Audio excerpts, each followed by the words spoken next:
Hello, reading room. It is Dr. Annette Feravich and an exciting day. The exciting day is September 16th. It is day 246. And the exciting thing is a new book. And this book is called Conversations on Common Things. And I'm going to have to read it because I don't have it in my hands. And I decided to go ahead with this book instead of another book. It's a long book, and believe it or not, it's a science book, and it was written in 24 or 43? What do I have there? Oopsie. 1843. So, yeah, I almost ended. Wrong button, just like that. Just like delete. Are you sure? Oh, what? All right, let's get going with our book, shall we? And we're starting here with the dedication, which I do have in the explanation. And we started a new playlist for this. So that's why we're on, we as in me, I'm on a little bit late. To you, my young pupils, I dedicate this little volume with the fervent wish that it may fulfill the purpose for which it is designed, that of informing your minds and exciting you to seek after that knowledge which will be useful to you through life and fits you to lay up, by good and virtuous habits here, those treasures which will not, like the riches of this world, take to themselves wings, nor yet by moth or rust be corrupted. Your minds may now be likened to a garden, which will, if neglected, yield only weeds and thistles, but if cultivated, will produce the most beautiful flowers and the most delicious fruits. Choose then whether your talents shall be buried in neglect, or shall be put to such use as shall make you wiser and happier, and others better for your having lived in the world.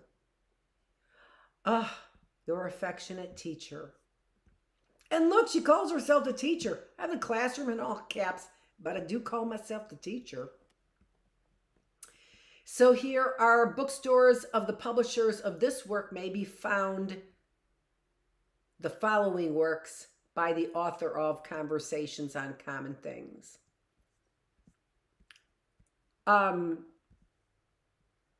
Here's a preface.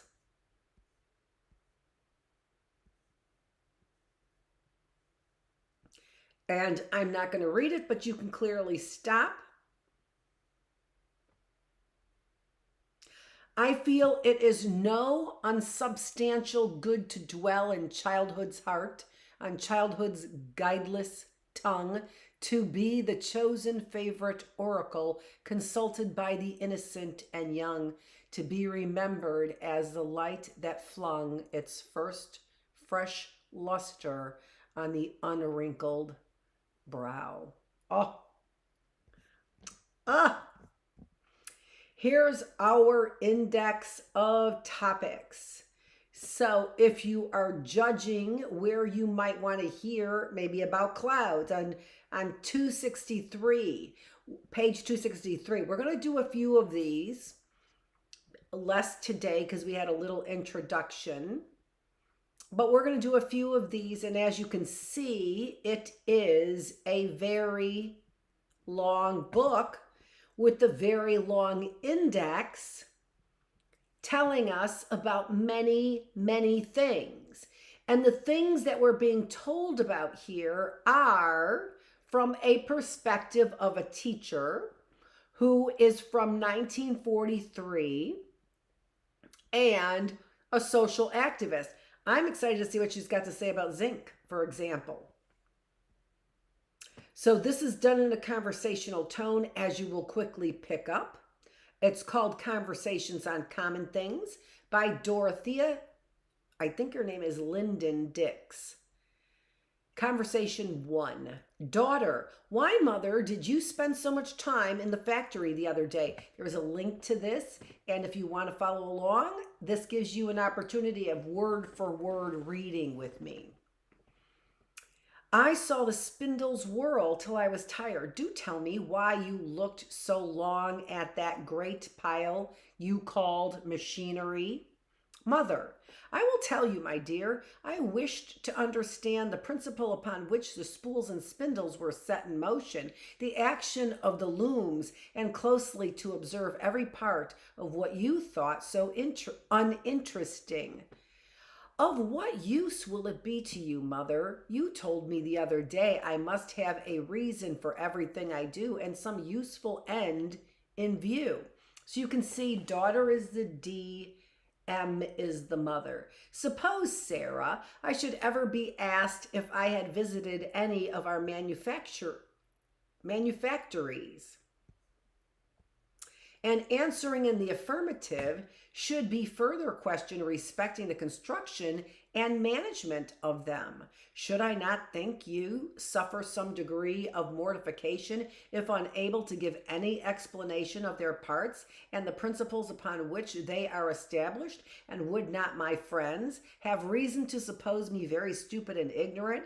Besides, does not the acquirement of anything new to your understanding contribute to your lasting enjoyment in a higher degree than mere superficial observation, or any pleasure you receive from the gratification of your appetite, or mere transient amusements? Oh yes, mother, for you know, as a reward for application to my lessons in school, my teacher gave me the book I have been reading today, and I am sure I felt much more pleasure in learning from it that spermaceti, of which our candles are manufactured, is taken from the head of a particular species of whale than in eating the fine preserved apricots you were so good as to give me. The knowledge you have gained of spermaceti will never be forgotten. The satisfaction of eating apricots is already past. I trust, my dear Sarah, your reason is convinced of the utility of observation, and you no longer doubt why I spent so much time in examining the ingenious mechanism which then interested you so little. For the future, observe and remember everything that will inform your mind and enlarge your understanding. As the evenings are now lengthening, I will, when not otherwise engaged, spend an hour in giving you information on those subjects which are particularly necessary for your improvement, and which, while they convey to your mind useful instruction, will at the same time amuse you. On this condition, however, that your regular studies not be neglected for our interesting conversations. Dear mother, I will be quite diligent and learn my lessons very well, if you will be so indulgent as to teach me. But will you answer all my questions and tell me all I wish to know? Really, my dear, I cannot grant you such an unlimited promise, but will endeavor to give you all the reasonable information you ask. Do begin this evening, mother. I assure you my lessons are all learnt for school. Well, what is your first question? I should like to know something of the division of time, mother. You know, when I was so very sorry that our beautiful flowers were all withered and dead, you told me that in another year the plants would again put forth leaves and blossoms. I shall be very glad when another year comes that I may again gather flowers to ornament our parlor. But I wish to know, what is a year?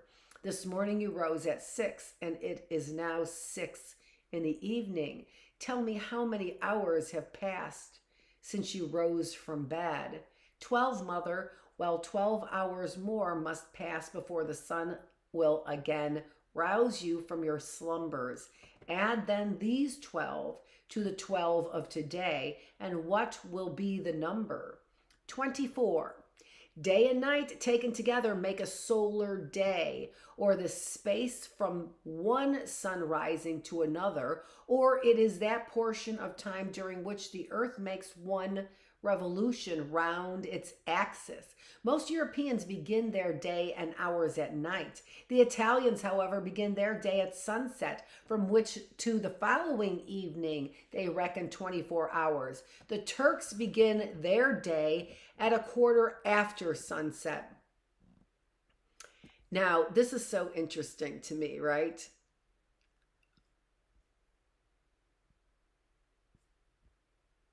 Most of the Italian clocks strike 24 hours, for instance. An hour past 12, they strike 13 instead of 1, as do our clocks, and so on to 24.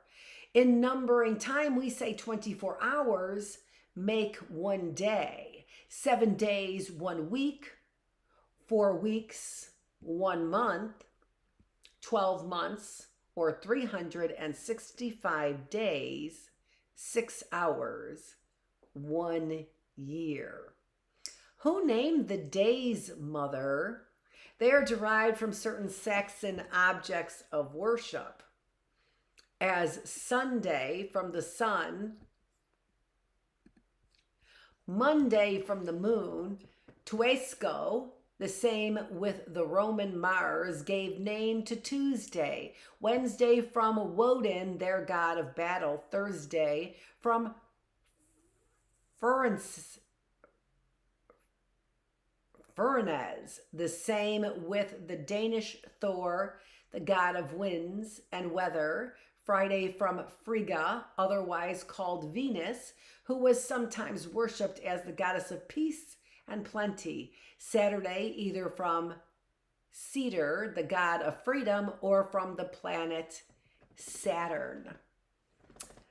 So we have many names and family members here. Saxon is the name of my son. My second son is, I was going to make a joke. Never mind. We've got a dog named Thor, so there's the Danish god Thor. I was called Frida, not Frigga, but you know, I think of myself as somebody who comes as a spirit of peace and plenty. And yeah.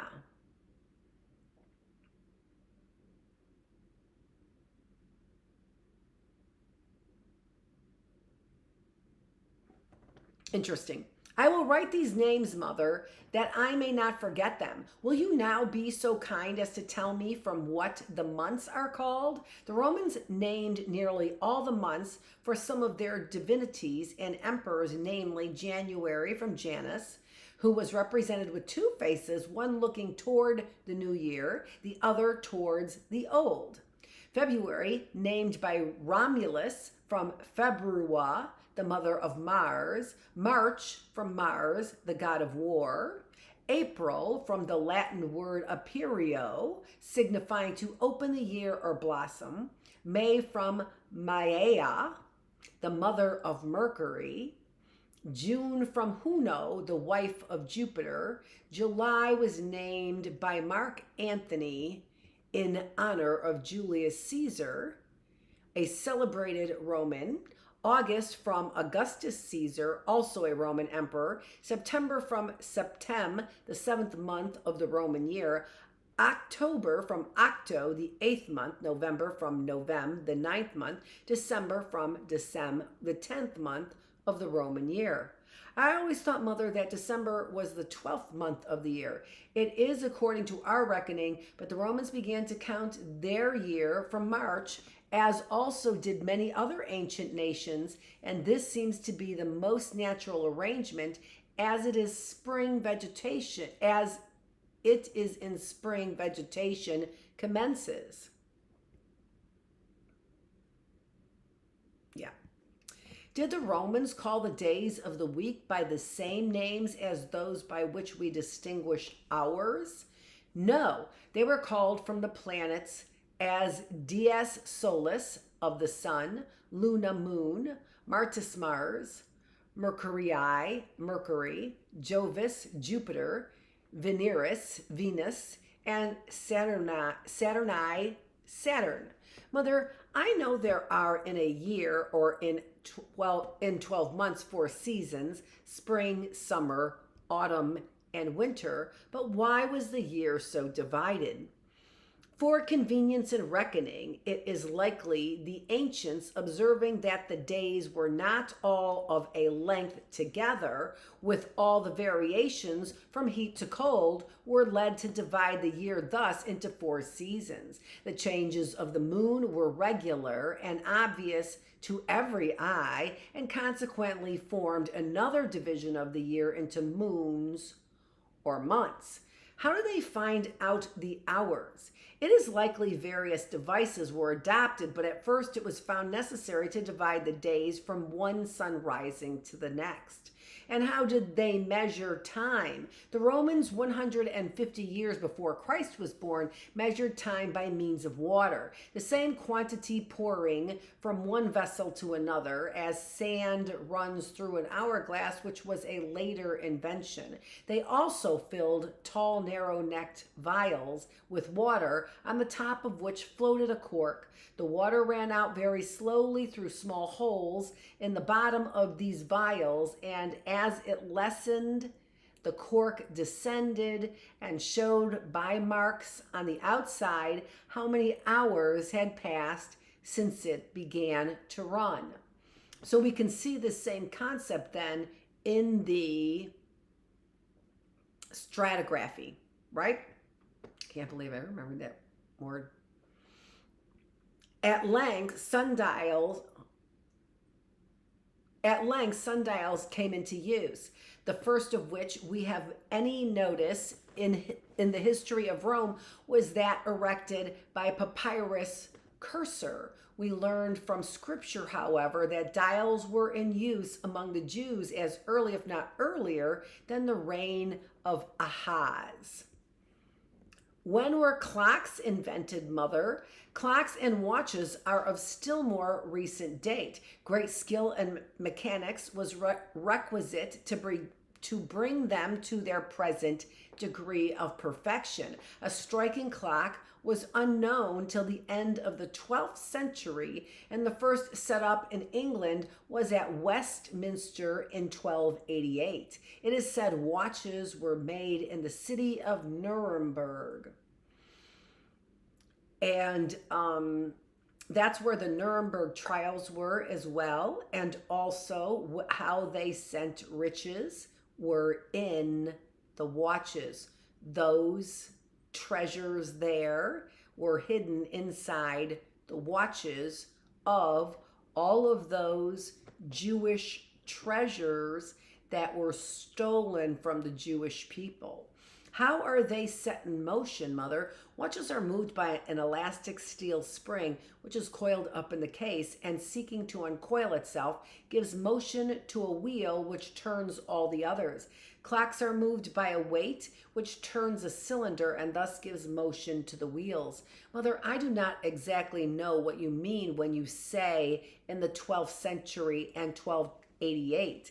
That is, I suppose, you do not know what a century is. Not certainly. A century is 100 years. 18 centuries and more than 1/4 of the 19th century have passed since the birth of Jesus Christ. Our years are reckoned from his birth. Thus, it was not till 1288 years after the coming of Christ that striking clocks were invented. But I have not told you the divisions of day apart from the hours. These are morning, noon, afternoon, evening, and night. What length of time does the morning include, Mother? It is the portion of the 24 hours between 12 o'clock at night and 12 o'clock in the day. What then is noon? It is that time when the sun has arisen to the highest point or meridian and appears directly south of us who live in the northern temperate zone. Afternoon is when the sun begins to decline. Evening is the period a little before and after sun setting. Then, Mother, what is night? It is the period of darkness occasioned by the absence of the sun. Go now, my daughter, to your slumbers, and as you have learnt something of time, value, and make a proper use of it. Once past, it knows no return. How necessary then that you spend it in improving your mind and fitting it for future happiness and usefulness. You remember the verse your brother repeated to you the other day. Oh, yes, mother. In books or work or healthful play, let my first years be passed, that I may give for every day some good account at last. Good night, my daughter. Practical questions. How do we number time? Who named the months? Did the Romans distinguish the days of the week by the same names as we do ours? How did the Romans measure time? When were watches first made? What is a century? When is it noon? And when is it night? Those are some great questions to see if you have some good reading comprehension. I have often heard you speak, so here's conversation number 2. I have often heard you speak of manufacturers, mother, but I do not understand what they are. Will you this evening be so kind as to tell me? Yes, my daughter. Manufacturers include an important branch of commerce. I'm assuming that's what was said there. And are those things which are made into articles of use and merchandise from various materials. Daughter, it is then the fruit of our garden manufactured. Is then the fruit of our garden manufactured? The gardener spends a great deal of time in digging around the trees and pruning them. No, the gardener does not make the fruit. He only prepares the ground and prunes the shrubs and trees to quicken and increase their growth. This is what Cain did. He was a tiller of the land.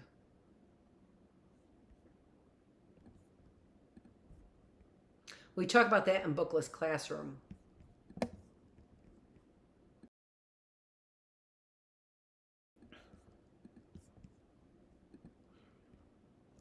Will you give me 1 or 2 instances of manufacturers then, and of the arts too, mother? The making of shoes is a manufacture, as is also the fabricating of all kinds of clothes, such, for example, as linen, cottons, broadcloths, silks, laces, etc. Sculpture, painting, and engraving are included in the arts. You say, mother, lace is a manufacture. I'm curious to know where the best laces are made. Brussels, Antwerp, Valenciennes,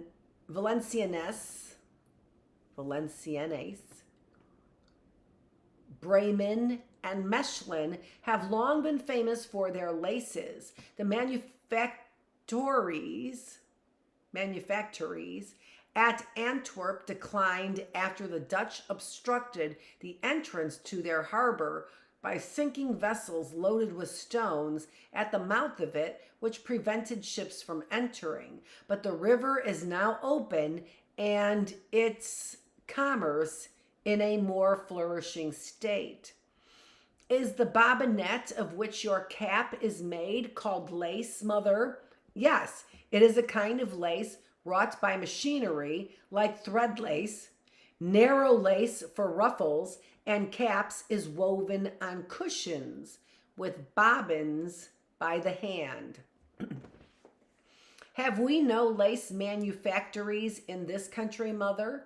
None of much importance. That at Ipswich is, I believe, at present the most considerable.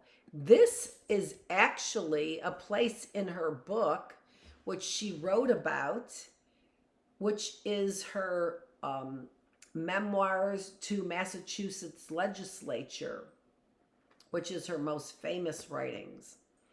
I haven't put that in the link, but I need to get that in the link as well. But we have cotton and calico factories, I suppose. Yes, the cotton manufactories are very numerous. And there are several establishments, both in Massachusetts, Rhode Island, and New York for printing calicos. But our most beautiful calico prints are imported from England and France. Our country is yet in an infant state in respect to manufactures and the arts. In a few years, we may, with industry, rival older establishments. I've been thinking, Mother, what was worn before people knew how to make cloth?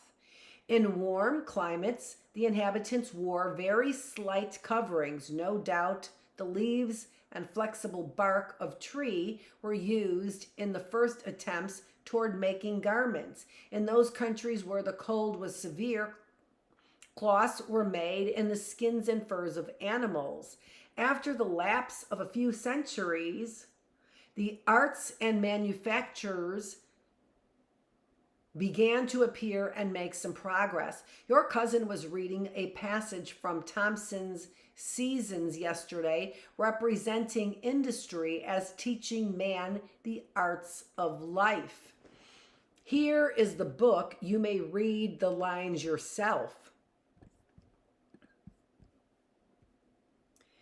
Industry approached and taught him how to chip the wood and hew the stone, till by degrees the finished fabric rose, tore from his limbs the blood-polluted fur, and wrapped them in a woolly vestment warm or bright in glossy silk and flowing lawn. I don't think that answers any of my questions. Thank you, my dear. You have read them very well. It seems from what Thomas says, people had not even houses to live in at first. They must have been very uncomfortable. The Bible teaches us, my child, that all mankind are descended from Adam, and that God created both him and Eve and placed them in the Garden of Eden. Now, you remember telling me the other day you had learned that this garden was situated in Asia near the river Tigris and Euphrates. Yes, Mother. Well, in that part of Asia, the climate is very mild all the year. Therefore, the first inhabitants of the earth would not suffer from the cold without houses to shelter them, as we should, who live in a colder latitude where there is snow and frost in the winter. But it rained in that country, I suppose, Mother. The people must have been very uncomfortable in the rain.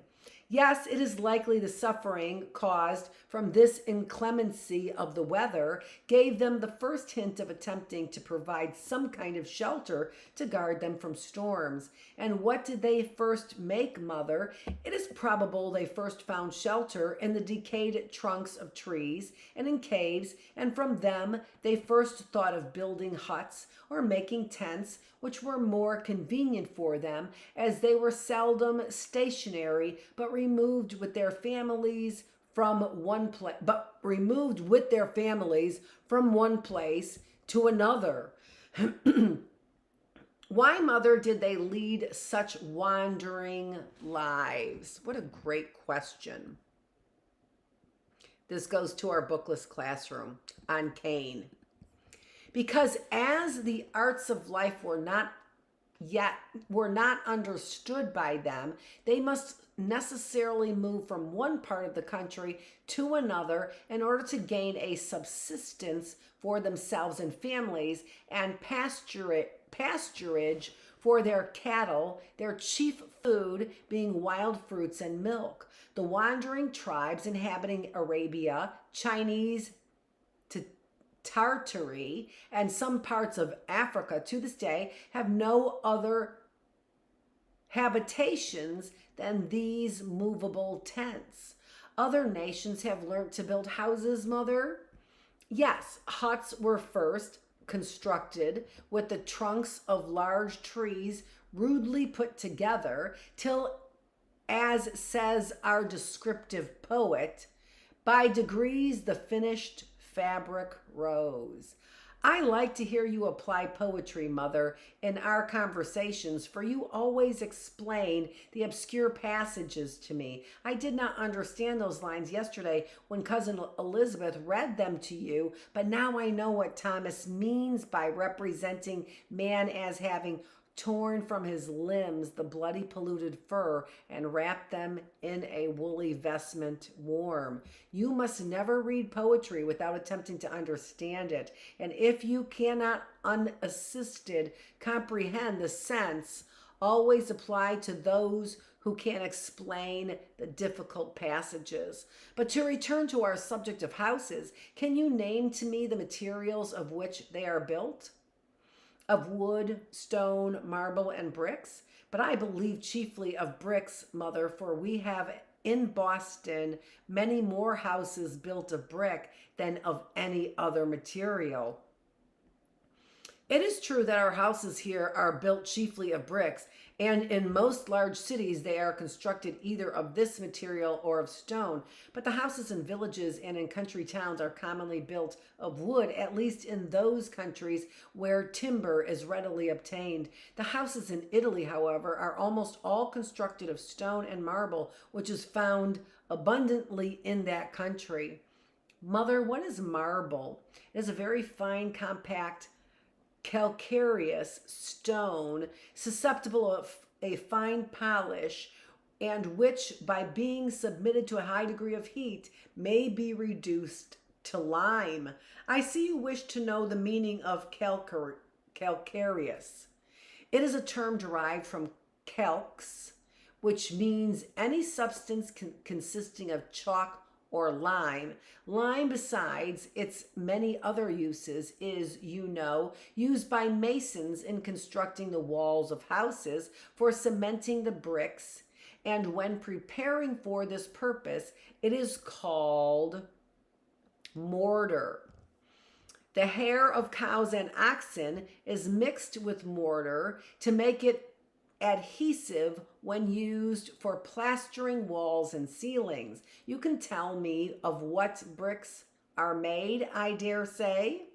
Yes, Mother, I believe I can. Bricks are made of clay after it has been kneaded in water. Last summer, when we walked with Father and Henry to South Boston, we stopped, at the brickyards, and one of the workmen showed me how he made the bricks and shaped them in little molds or frames just the size he wanted, and from being the color of clay, they were made red by being burnt a proper length of time in a kiln. The mold was about 8 inches long, 4 wide, and 2 high. Father told me the other day that the art of making brick was very ancient, and that the Tower of Babel and the walls of Babylon were built of brick. My uncle gave me a brick which really came from the place where Babylon once stood. I will show it to you, Mother. It is in this box. And see, it is not red like our bricks. The Tower of Babel, Mother, was built on the plain of Shinar. I learnt that from a little book I found on your work table the other day. I remember the very lines they were. So when one language bound the human race on Shinar's plain, round Babel's mighty base. This is just amazing.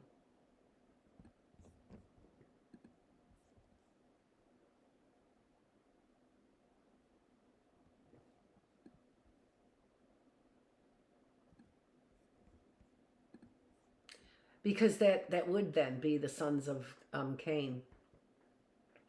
I learned that from a little book I found. All right.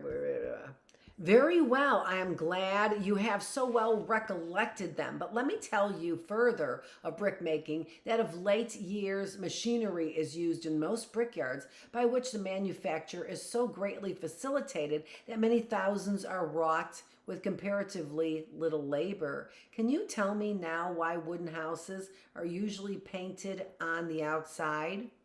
For beauty, are they not, Mother? That is not all. The reason, my dear, paint preserves the wood and timber from decaying by excluding the rain and moisture. We must now close our amusement for this evening. Good night, my daughter.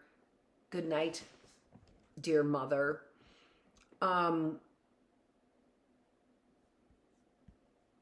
This is interesting because this probably has to do with then lead-based paint, likely, maybe.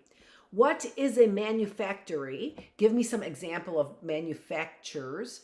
Where are the best laces manufactured? With what were men clothed before cloth was manufactured? What is the chief food of the wandering Arabs? How are the Arabs sheltered? What is marble? How are bricks made? And we're going to go ahead and read one more conversation, conversation 3. Mother, of what is paper made? It is manufactured from fragments of cotton and linen. I suppose the art of paper making is very ancient. For you know, Mother, Moses wrote the 5 first books of the Bible, and he must have had paper to write upon.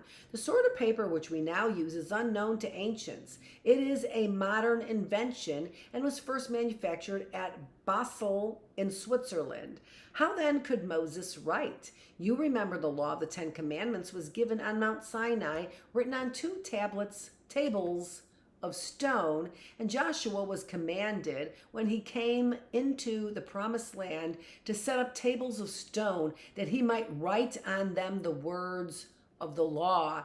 Inscriptions upon the stone were of a monumental nature. We now cut similar inscriptions on public buildings, monuments, and tombs. Job speaks of writing in lead, but for more familiar and private use, it would seem that the bark and leaves of trees were used, as is now in Ceylon and other parts of India. Parchment was among the first things applied to this purpose. Pray, Mother, what is parchment? Parchment is the skin of sheep and goats properly prepared. Can you tell me how it is made, Mother? After the hair is stripped off, the skins are soaked in lime water and then pared very thin. This is the work of the skinner. The parchment maker rubs the surface smooth with pumice stone, and it is fit for use. Vellum is a more delicate kind of parchment made from the skins of calves.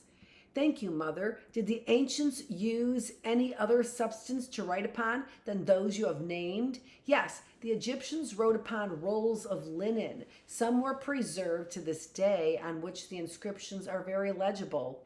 Another invention was also used for many years. This was forming the inner bark of the rush papyrus, a beautiful plant which grows on the banks of the Nile, into a smooth sheet. This art was not known until after the building of Alexandria by Alexander the Great. From the term papyrus comes our modern word for paper. And I think that there is some other possibility that there's a theory that Alexander the Great may be Cain. I'm not sure. Will you describe to me how our paper is manufactured? The first process after the rags are taken to the mill is sorting them according to their different degrees of fineness into 3 parts. This is done by women and children. The rags are next conveyed to a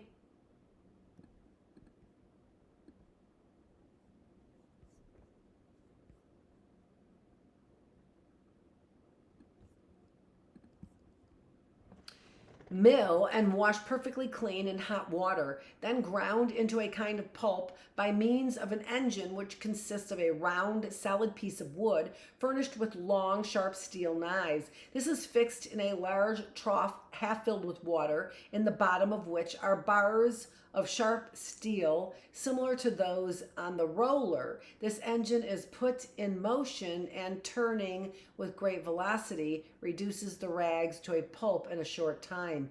In this state, the pulp is called by the paper makers half stuff and is next conveyed to a vat into which the workman dips a sieve consisting of a square frame about an inch deep, made of small brass wires exactly the size of the intended sheet of paper. The frame causes the wires to retain enough of the pulp for a sheet of paper. The workman shakes the frame to clear the water from the pulp and then passes it to another workman, who is called on coucher, who turns out what remains in the mold upon a square of felt which lies upon a flat board or table. The felt rapidly absorbs the moisture from the pulpy substance. Another felt is laid upon this, and so on. The coucher returns the mold to the maker, who by this time has another sheet ready, prepared upon a similar frame. He thus continues to make sheet by sheet until the pile contains 6 quires or 144 sheets of paper.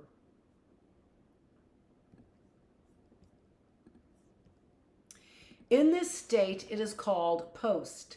The whole is placed under a screw press, where it remains until the water is thoroughly squeezed out, after which the paper is carried to an air room and hung upon lines to dry.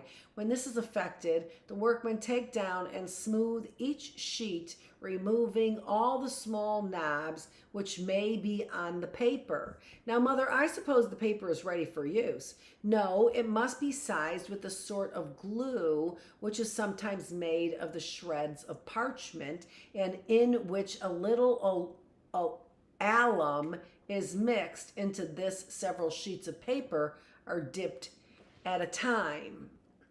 Now, we know this alum is cancerous. This is kind of interesting. This prevents the ink from spreading and blotting. The sheets are again hung, and the lead is also cancerous. And now we're also talking about the possibility of this ink, or the likelihood of this ink also being cancerous. The sheets are, oh, and not to mention all the fingers, the little fingers that were getting caught in that pulp machine, just makes me want to, that was the word I was looking for, regurgitate. The disgust makes you revulse, I said it, regurgitate. The sheets are again hung up to dry and again pressed quite smooth and divided into quires, or I said that was 24 sheets each, and lastly into reams consisting of 24 quires. This is interesting because you can also then get a very good handle on how many papers per hour they're making. The paper is now ready for sale. This is the process for fine paper, which is made of various sizes and different qualities according as it is wanted for printing, writing, or drawing. Coarser sorts of paper are made of coarser materials, even old rope, etc. How is marbled paper colored, Mother? I have often wondered this. I have often wondered how the veins and spots are laid on so beautifully. A trough is provided, the size of the paper to be marbled. This is filled with water strongly saturated with gum arabic. Various colors are sprinkled with the brush upon the surface of the gum water in such proportions as may suit the taste of the maker. These colors spread themselves over the surface of the water, and the sheet being adroitly laid on, they adhere to the paper, which is carefully taken off and hung to dry. Afterwards, it is polished with a roller. I should like very much to see this process. Will you sometime take me to the place where it is colored? Yes, my love, with pleasure, if you continue as attentive to my instructions as you have hitherto been. Well, I shall be much more careful of paper now I know the labor there is in the manufacture of it. I had no idea before that it is made of old worn out fragments of cloth.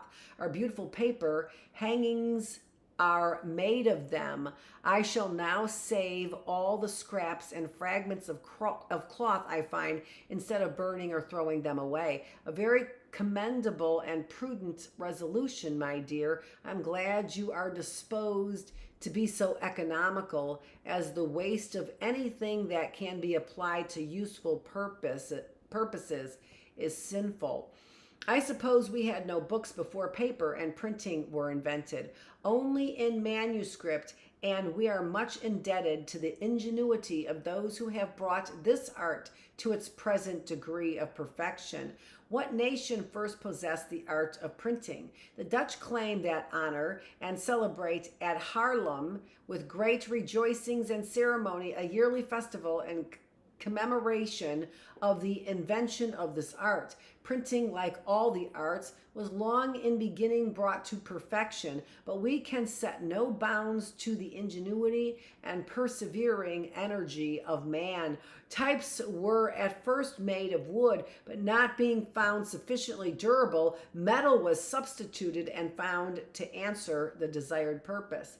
There could have been little ingenuity in finding out that quills would make pens, I should think. You mistake. People wrote for a long time before they thought of going to the poor harmless goose for their instruments. With what then could they write? First, with bits of wood sharpened to a point. You will readily suppose their writing could not be very beautiful with such awkward instruments.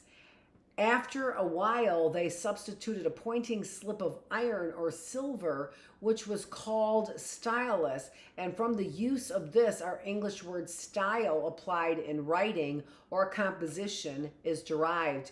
We read that the Romans made frames and filled them with wax. These they could write upon with the stylus and erase what they wrote, as the wax was soft and could easily be smoothed. Reeds were also employed to write with, and at last quills were used. The best quills are plucked from the wings of geese. Those of the swan and other large birds are less common. We derive the name pen from the Latin word penna, signifying a large feather or quill. Why are some quills yellow and transparent while others are white and thick? The first are clarified, the last are used in the same state as when plucked from the bird. Dutch quills are clarified by being passed through hot ashes, which destroys the oily matter that impregnates them. That's interesting. Well, no. Which are the best, mother? Some prefer one kind, some another. You see me always use the unclarified Russia quills, for I find them more elastic and durable than the others. Will you tell me how ink is made? I shall then know when I write from what all the articles are obtained. Let me think. Paper, pens, and ink. Ink is made of various substances according to its color and quality. Common writing ink is black and sometimes made of a portion of sulfate of iron, otherwise called green vitriol or copperas.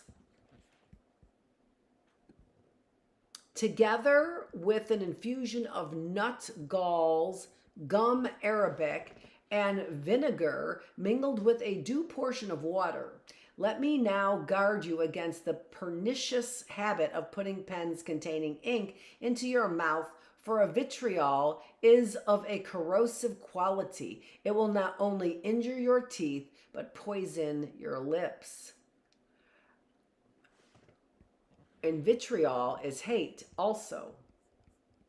I will remember your caution, mother. Please to tell me what are nut galls, the excrescences which are formed by insects upon oak and other trees. They are plentiful near Aleppo and Tripoli, and hence they are often called Aleppo or Tripoli galls. Galls are also brought from Smyrna and other places. Are they applied to any other use besides the making of ink? Yes, they are an ingredient in dyeing black and are sometimes used medicinally. Gum arabic must be the juice of some tree or plant, I suppose. You are right in your conjecture. Gum arabic is a mucilaginous exudation from a small tree in the cassia species, which grows abundantly in Egypt and Arabia. It takes its name from the last mentioned place. Gum arabic is from the last mentioned place. Gum arabic is very glutinous and is used for many purposes, medicinally, in painting, as a glue, etc. And vinegar is made of cider, is it not? Yes, and likewise of other liquids. What are some of them, Mother? Wine, beer, mead, and almost any other liquid, if allowed to ferment, will become vinegar. Now, my dear, learn your lessons for school. Practical questions from what is paper manufactured? Where and when was it invented? Upon what substances did the ancients write? Describe the process of manufacturing paper. Of what is common writing ink composed? What are nut galls? Of what is vinegar made? Who were the supposed inventors of printing? We'll start with conversation number 4. We've gotten 3 conversations underneath our belt. We are in our book, Conversations on Common Things by Dorothea Dix. This is day 1 of our new book. We've already started our new playlist, and we are already rolling on our 3 days on before our 4 days off. We spent time discussing what we did in our 4 days off in our early birds classroom. If you want to look at that, if you want to gander at that, that would be one of the birds used to make a quill pen. This is Dr. Annette Feravich. It is day 246. We are here on September 16th in the reading room, making your mind, your body, and your spirit healthier. This really is a great, great early bird book. Hope you join me. Thanks for joining me.